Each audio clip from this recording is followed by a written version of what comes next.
Lawmakers nationwide have been sounding off on the enhanced ICE activity, even visiting Minneapolis to see it all firsthand. That includes Congressman James Walkinshaw, a Democrat representing Virginia's 11th district. He joins us now to discuss all of this. And Congressman, thank you so much for taking the time to be here today.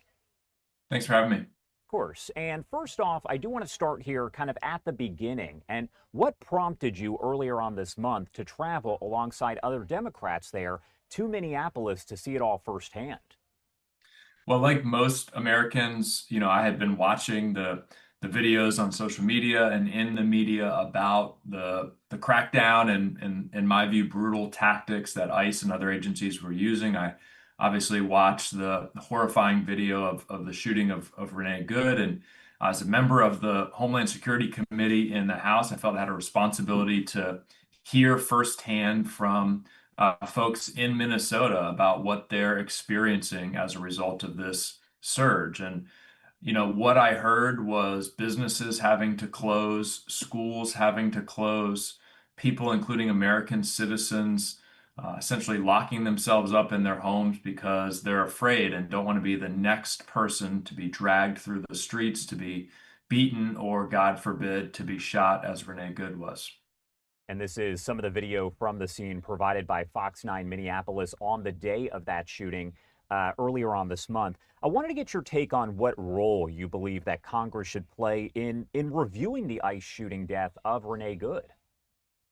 Well, look, what should happen when any law enforcement officer or agency is involved in this kind of shooting that leads to a death is there should be an independent, impartial investigation to determine the circumstances that led to the shooting, to determine whether the officer involved violated any laws or any policies. And historically, that's what has happened in the United States of America. The FBI, for example, would conduct that kind of investigation. We know now today that an FBI agent who tried to conduct that kind of impartial investigation was prevented from doing so, and she subsequently resigned in protest. So unfortunately, we're not getting an impartial investigation. Congress should be demanding it in a bipartisan way. And do you believe Congress is going to demand that? Again, on the Democrat side, we saw a lot of Democrat lawmakers that went over there to Minneapolis, have been very vocal, including yourself, about all of this. So do you think there is going to be any action there moving forward? I don't think the Republican-controlled Congress will do anything serious to hold the Trump administration or DHS under Trump accountable. But what I and other Democrats have said is President Trump won't be president forever. The Republicans won't control Congress forever. And anyone, especially those in leadership roles at DHS, ICE, the FBI, and other agencies who have violated the law or violated policies will be held accountable. It might take some time, but they will be held accountable. There's been one story that's been discussed a lot over the past several days, and that includes the detainment of a 5-year-old boy. Now, we heard from ICE officials during a news conference Friday where they tried to combat some of the information that was out there, saying initially here that this 5-year-old had been abandoned by his parents and was then detained and is now being held in an immigration facility with his father, who was detained.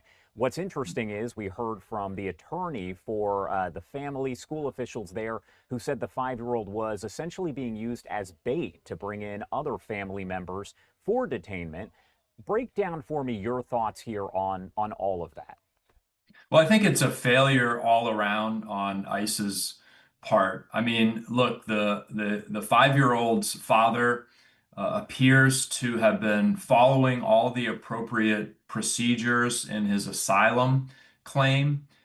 If ICE still wanted to detain him, and I do think they probably were legally within their rights to do so, to make the decision to move forward with that operation, a dangerous operation, in the presence of a 5-year-old, I question that. They could have said, look, there's a child here.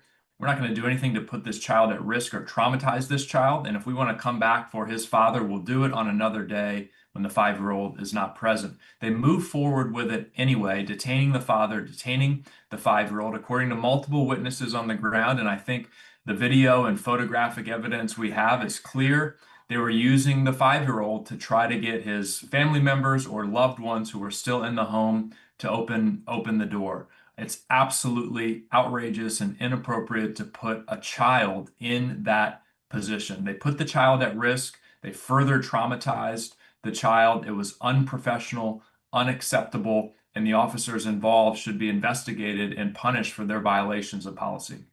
You kind of already touched on this, but I want to ask you the question here to go a little bit more in depth. But how exactly should immigration enforcement be balanced there with keeping that public trust?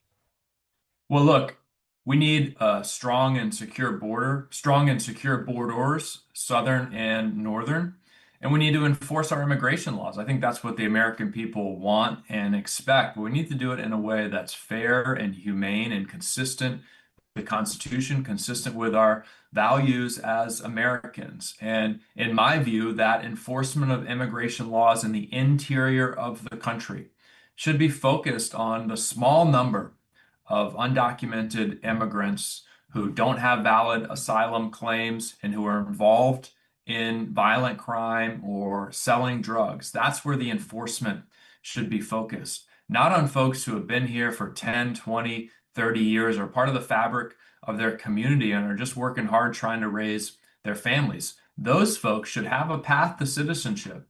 And Congress has failed. Republicans repeatedly have blocked bipartisan immigration reform measures that would provide a path to citizenship, require them to learn English, require them to pay any back taxes, go to the back of the line. But there should be a path to citizenship for folks who are following the law here, contributing to their communities and contributing to the fabric of our nation.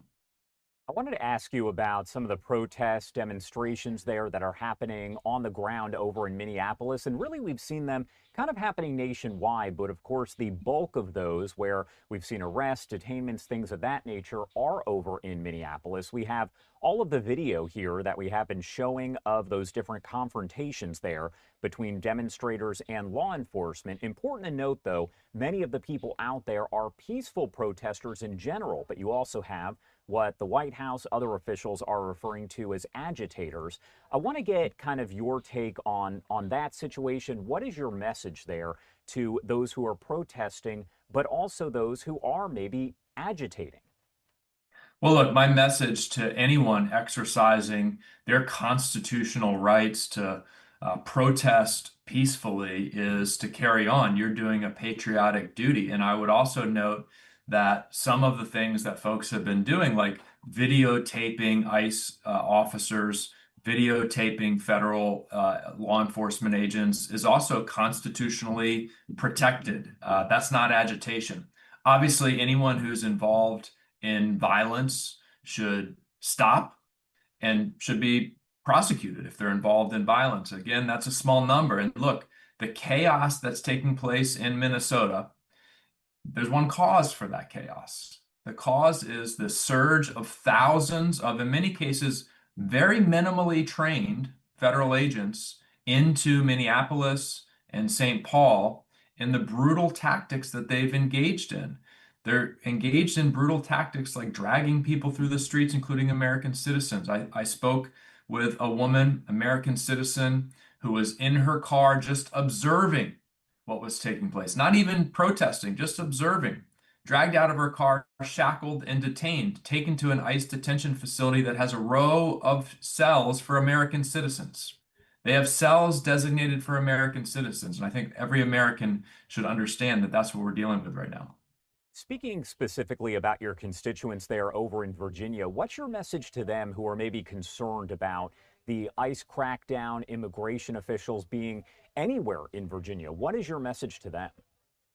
Well, we've had immigration enforcement activity in Virginia throughout the course of the last year, an increase from previous years, obviously not to the extent that we're seeing in Minnesota or Minneapolis. And, look, I represent Fairfax County, Virginia, which is the safest large jurisdiction in the United States of America with the lowest violent crime rate. Also, a growing and vibrant immigrant community. More than 30% of our community are foreign born. And my message to the Trump administration is we know how to keep people safe here in Virginia, here in Northern Virginia especially. And we don't need the chaos and the violence and the degradation of public safety that comes with this mass deportation machine that the Trump administration has assembled. Congressman Walkinshaw, thank you so much for taking the time to join us and discuss all of this. Obviously, a lot to this, a lot of different views on everything. Is there anything that we missed, anything you want to make sure to add here about any of this before I let you go? Well, I think the important thing is just to understand what our fellow Americans in Minnesota are dealing with right now. Again, the vast majority of folks in Minneapolis and St. Paul are just trying to go about their lives. They want to be able to go to work peacefully and not fear the federal government dragging them out of their car at gunpoint and God forbid, shooting them dead in their cars. That's what Americans in Minnesota want. And there's a simple way that we can restore peace and order in Minnesota, and it would happen almost immediately. And that's for the Trump administration to withdraw the thousands of federal agents that have surged into Minnesota, creating this chaos and violence. Congressman, thank you again for taking the time to join us today. We definitely appreciate it. Thank you.